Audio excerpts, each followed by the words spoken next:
Success is obviously developing players as players and as people. I think that you've got to have that reputation as an academy, but you do things properly. I think they're small successes that are we developing players on a daily and weekly basis, and then a monthly basis, yearly basis, and then obviously a period of time that then gets players to the first team. Another part of success for me is obviously developing the coaching staff and just the general staff in the academy to make sure that they improve, because if they improve, the players will improve. And try to develop that reputation where you are one of the best academies because of the way that we do things. I think another thing, Red Bulls having a very strong philosophy is making sure that people can recognise every time they see a Red Bulls team that philosophy is apparent, that you know if it's from under 12s up to the 19s, it's very, very apparent that we play with a certain style. Sunday I thought some of the stuff was good, and because we've touched on it, I think tonight should be even better. It should be, okay? I've been in a lot of clubs in my life. I've been all over Europe. Obviously I've worked in America for the past 2 years. There's no better club than the Red Bulls, in my opinion, about what they're trying to do.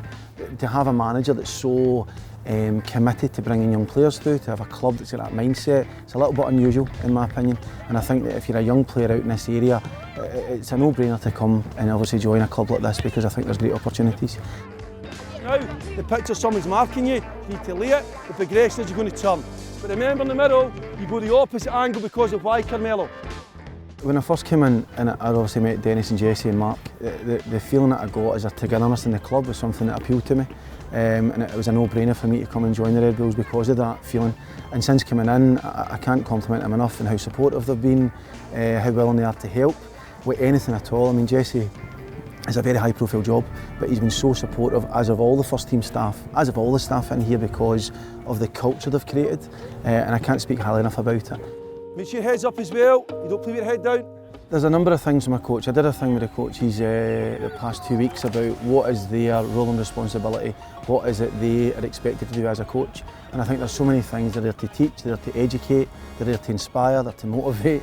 They're like a father figure as well in a lot of respects, so they've got such a multitude of roles, and I think they're all, expectations that they must have, because if you're a young player, you want to come to training, you want to enjoy it, you want to make sure you're learning, you want to make sure you're developing, so if you put all that together, that is the main expectations I have for the staff. As this one goes, Oscar, where's your Sky, good man. Well done, Carmelo, he's a man. You need to try and disguise it to make the full-back think it's going there, to then reverse it and it goes into here. If you're a 12-year-old child or a 17-year-old young adult, there's a complete difference in attitude and mentality at times. So I think that then the sessions when they're younger are going to be different from up here. The alignment is still the same and the philosophy is still the same. You just need to change your tone, change the way you work with them, depending on the age level. The big thing with children is that they do develop at different times. We've just got to work through that process, that sometimes kids will go up, sometimes go down. Our job is to try and get them back up to that level. To try and get consistency is difficult.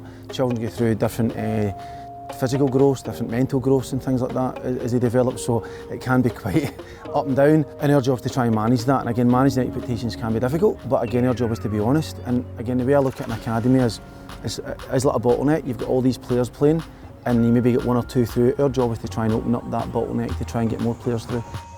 The weight of it was fantastic. It's took players out of the game, and then Thomas does something really well, the shaping up to then fight. That's excellent, well done. Change it again. We got play. I'm fortunate to come to a club that's got a really good history and try to bring players through to the first team. I think the most important thing is to try and produce more players for the first team, to try and make sure that we do have a really strong academy, and to try and compete with the best academies in the country, and ultimately try and be the best academy in America if possible. And as long as you try and do it, then for me that's good. You're going to make mistakes, it's not going to happen all the time, but you need to attempt to do it.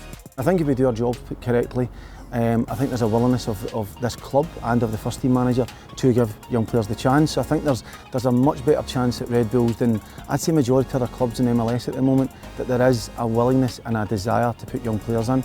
And if there's young players out there within this area, there's no better club to come to than Red Bulls. And I think if you look across at the moment, we've got the highest amount of homegrown minutes, which is a fantastic achievement. We want to continue to do that, and I think young players should want to come here because there's more opportunities here than anywhere else.